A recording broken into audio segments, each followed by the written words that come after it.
Hi, I'm Jim Bingham, and I'm the guitar teacher with Black Hills Studio of the Arts. And this is the introduction to our workshop, Building Diatonic Chord Scales. I'd just like to explain a few things about the workshop so you're ready to take it and you know that it's appropriate for you. Because we want everybody to have a real positive experience and learn as much as possible from this workshop. First, prerequisites.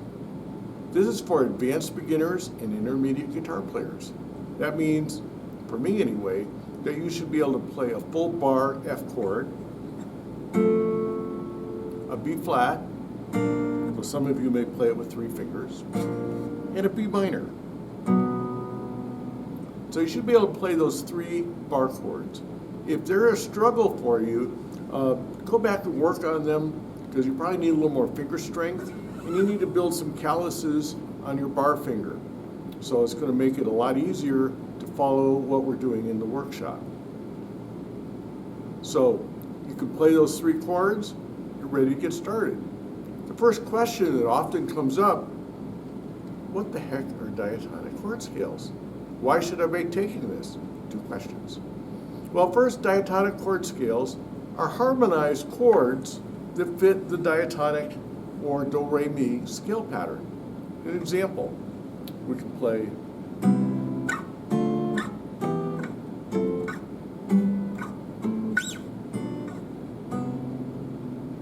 so a nice harmony to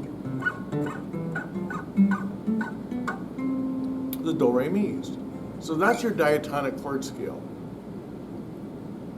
Who can benefit from this? Just about everybody. It's usually taught as part of a jazz program, but even then they just say, well, there's our chord scales, memorize it and start playing. In this workshop, we're going to learn how to construct them with root notes on every string, and we're going to learn how to play with them, build around them, so you really understand what these diatonic chord scales are all about.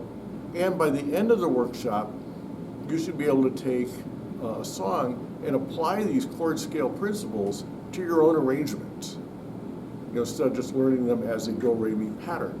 So you really, the benefit for guitar players, not only do you learn your more advanced chords, it's really a roadmap for how to navigate the fretboard. It gives some structure and logic to the fretboard that I think really helps you play the entire neck, not just down in the first position. So for you who are the advanced beginners or you're used to playing songs in first position, this is a way to really help you out.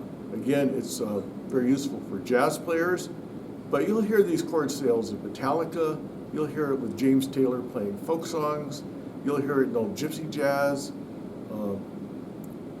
The more you're aware of these diatonic chord scales, the more you'll realize every style of music uses them in one form or another.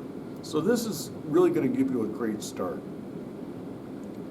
Final word, I would recommend, this is 15 lessons, that you go through every lesson. Now, a lot of you are at different skill levels. You may not need to spend a lot of time on each exercise, but I would recommend that you watch each video and that you spend at least a few minutes or whatever time you need to really master the technique in each of the videos so that you're prepared to move on. I've designed this class so that each lesson builds on the techniques that you've learned in the previous lesson. And so by the end, you're going to be doing fairly complicated chord arrangements, and I think you're going to be having a lot of fun with using the whole fretboard. So that being said, let's get started with lesson 1. You'll find it on our YouTube and website channels. Take care.